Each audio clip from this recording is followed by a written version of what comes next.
Hi everyone, it's Jessica. Welcome back to my channel. Today we are finishing up the October challenge, which was tiny piecing. I'm going to show you what I ended up doing with my tiny blocks. And also I'll be letting you know what the November challenge is. So let's get started.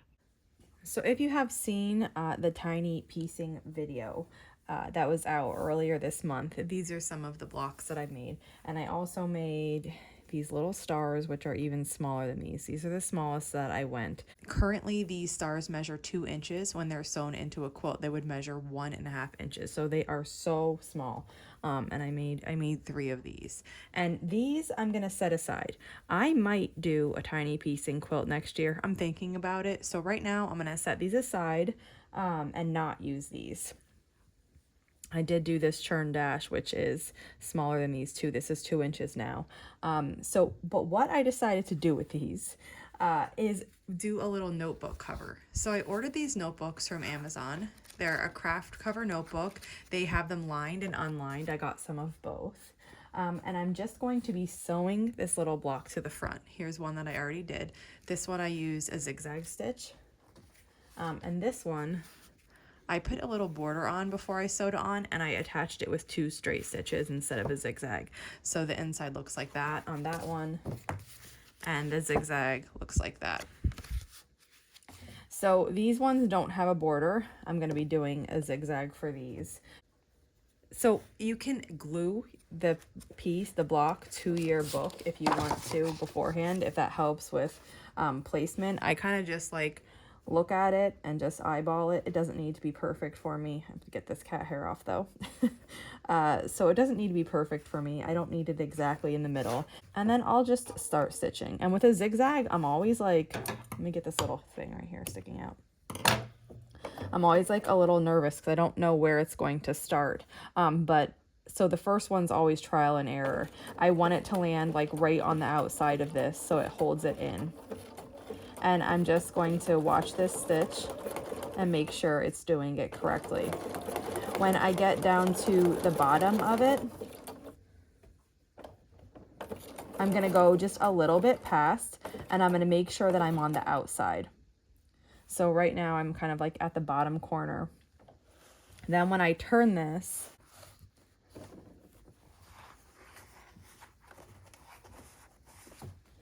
I'm on the outside and I work inside then.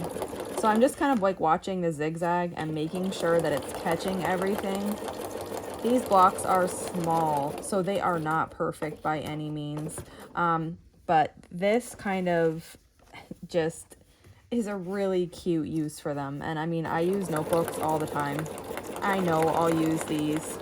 Next year, my quilt guild is having like a quilt show, but we're also selling items. And I think I'm going to make some of these for that. I think, you know, all quilts are, I mean, everyone takes notes, but you could use it for quilt notes. You could use it for anything. They're small enough to fit into your purse. They have different sizes. This one's about 8 1/4 this way and 5 1/2 this way. It's a size that I really like. So I just thought this was sweet. And even if I don't embellish all of them, I bought a box of 24. I probably will.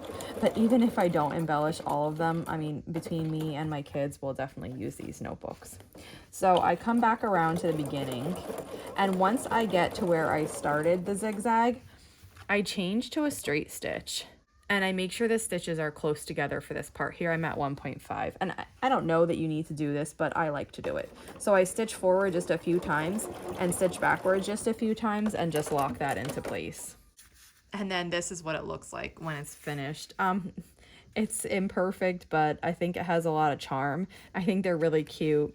Even though this is kind of puffy because it was stitched, this is still relatively flat, so it shouldn't like get in the way if you're putting it in your bag or anything. I mean, it's hard to show, but it really doesn't stick out much at all. And then in the inside, you have this little zigzaggy thing. I think these are really cute. I'm gonna go ahead and make 2 more, and I haven't decided if this one's too small for now, so I'm gonna see, but I'm gonna attach these 2 on. Again, I'll just repeat that process and attach this one. Okay, I just finished and I ended up doing them all zigzag. So here's the star, here's the Dutchman's puzzle, the heart. This was the original variable star that I did with the border and the straight stitch. And then this is like a fussy cut square. So these are so fun. I'm glad I was able to use my tiny pieces, and those other tiny stars that are only 2 inches, I'm saving these. I only have 3 of them made right now, but I have some other pieces cut, and I'm just going to put them in a little container and save them until next year. And I'm contemplating doing a big quote with these little tiny stars. So that wraps it up for the October challenge of tiny piecing. Now we're on to November. And just so you know, these challenge videos will be posted monthly, and they're always posted on the first Wednesday of the month.